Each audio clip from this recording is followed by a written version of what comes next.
Also, one other thing for announcement's sake, and that is for those that hadn't had a chance to take the Lord's Supper, the emblems are here, but normally on our power night, we'll take those down. They'll be in 105. And so as soon as we break up into groups, if you haven't had a chance to take the Lord's Supper, go on down the ramp and go to room 105, and whoever's set up to serve that, if they'll pick up these emblems and take that down there, and then you'll be served down there at that point. Then you can go to whatever group you'd like to go to. And again, for those that may have missed the announcements, on our power night, we have a shorter devotional, a shorter lesson, and we break into groups in a variety of different places. And so the front of the bulletin has some information about some of the different groups. They're just 4 for tonight, recognizing we probably have a little bit smaller group, and so we're not going to a lot of different places, but we have plenty of activities and things to be involved in to enhance our fellowship and strengthen us. Open your Bibles to Philippians chapter 3. We're going to look at a verse together that probably every one of y'all can quote. And yet, nonetheless, I'd like for you just to look at it again in its context and analyze what the words are all talking about. And that's Philippians chapter 4 and verse 13.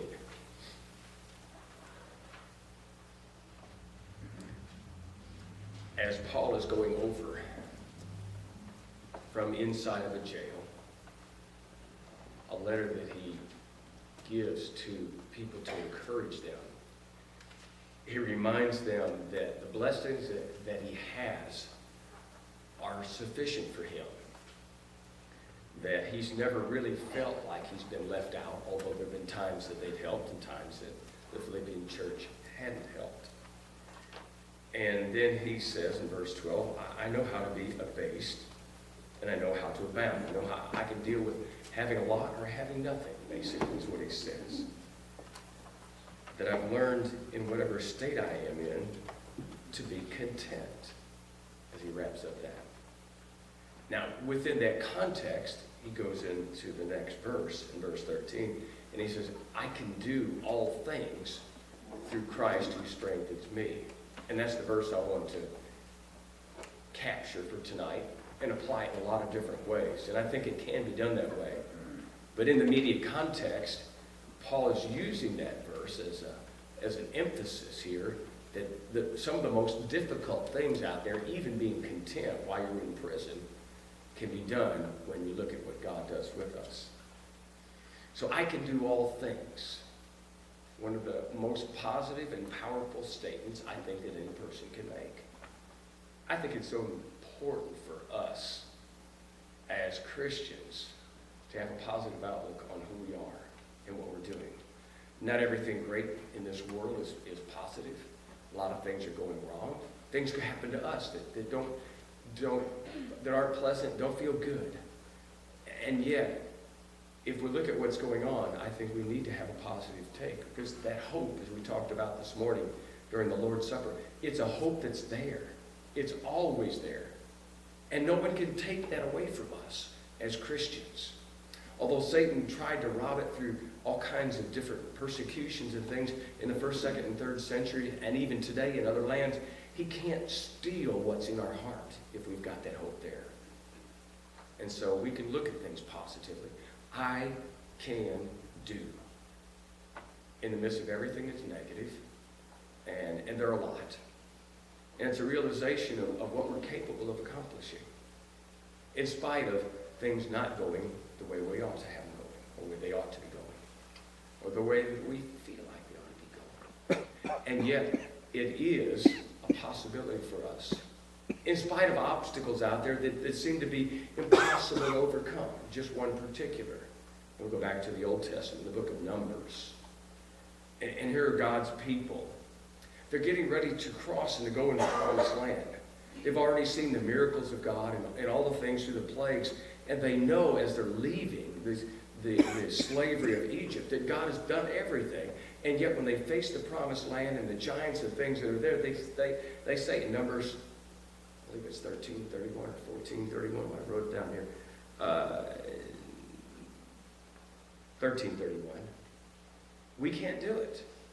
We can't go.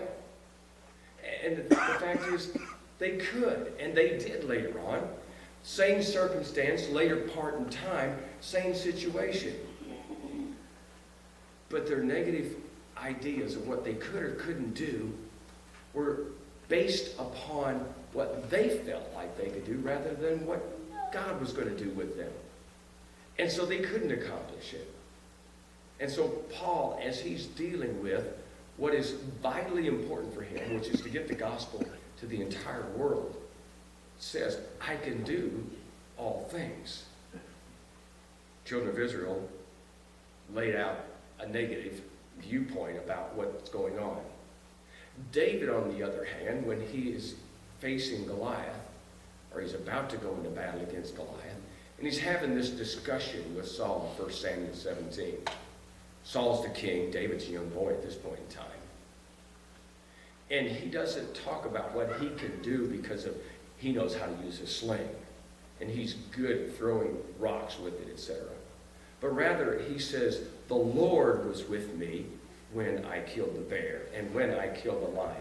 The Lord delivered me from the paw of the lion and the bear, and he will deliver me. And so his viewpoint of what he was able to do was positive, but it was based upon what God would do through him, not what he was capable of doing.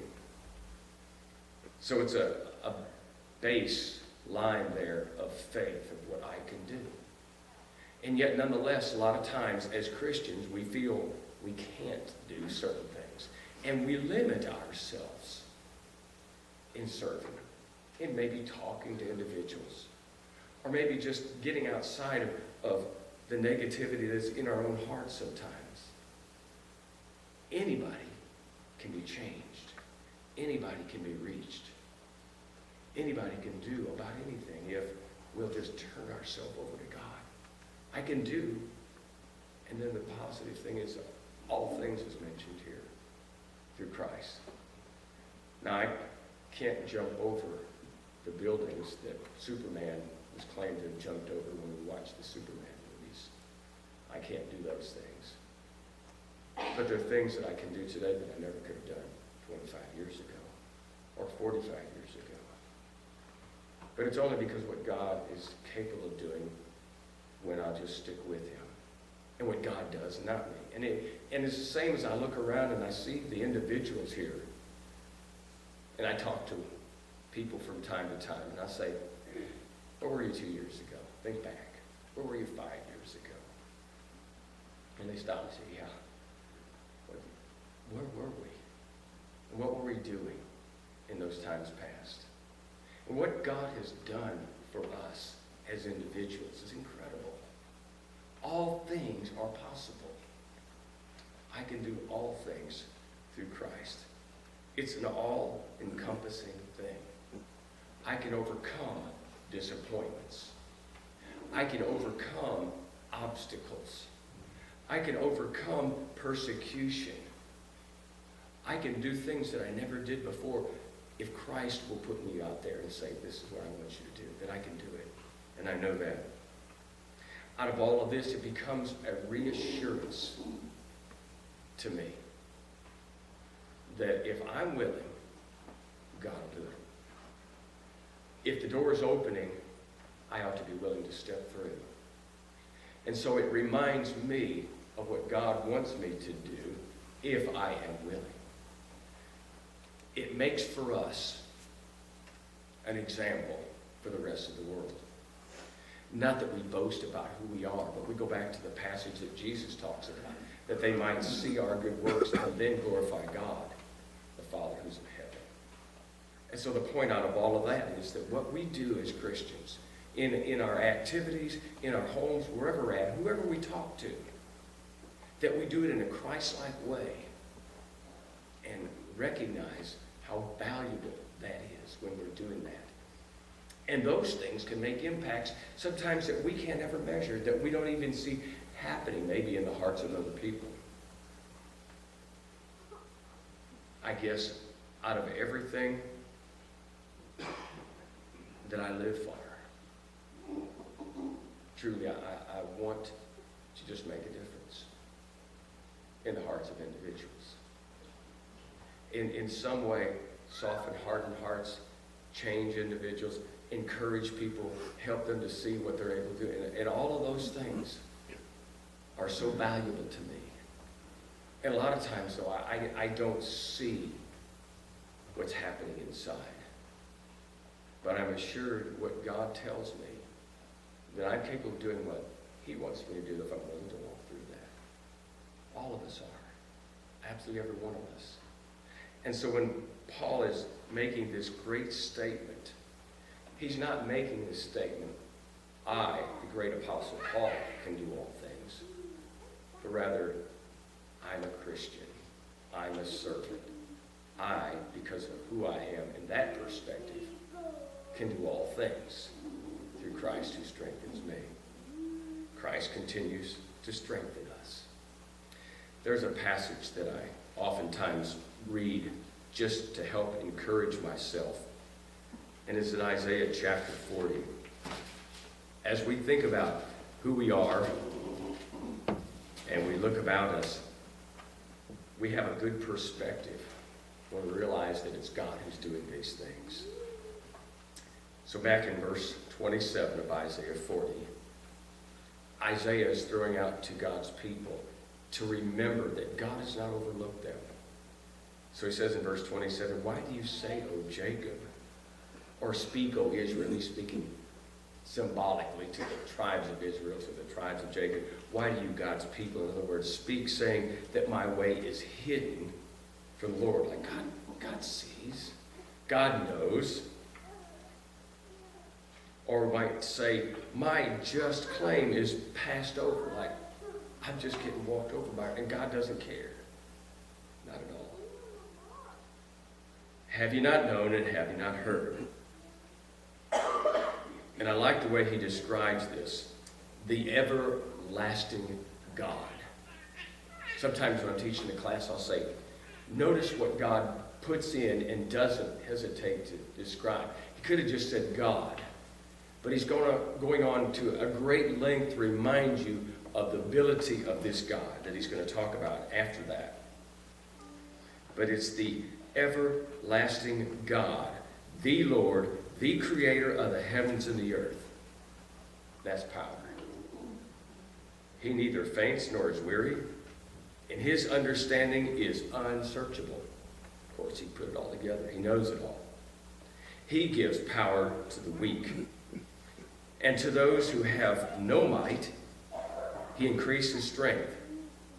And even the youths shall faint and be weary, and the young men shall utterly fall. But those who wait on the Lord shall renew their strength. They shall mount up with wings like eagles. They shall run and not be weary. They shall walk and not faint. That's strength for the weary. Weary of heart, weary of physical strength, weary of just whatever it is. That God does those things. When we think about who we're at, who we are, and what we're doing, as a church, as individuals, think about this week. I can do all things through Christ who strengthens me. And as you're heading into the holidays and you're looking at situations, and surely we're going to be encountering people that are having some big struggles. What do we do? I don't know. As you face them, remember that you can do all things through Christ who strengthens you. Maybe there's some family obstacles occasionally out there, and those things seem to really be particularly touchy in holiday times. How we can deal with it, I don't know, but I know that I can do all things through Christ who strengthens me. It's assurance. It's a reminder. It's a confidence. It gives us enough to keep at it, step by step, and knowing that God gets us there. Now as we close the lesson tonight, if you're struggling and you need prayers, if you need to repent of some sin, if you've never confessed Christ and committed to him in baptism, heaven can be yours through Christ who strengthens us. If you need to respond to the gospel, would you come while we stand and sing, please?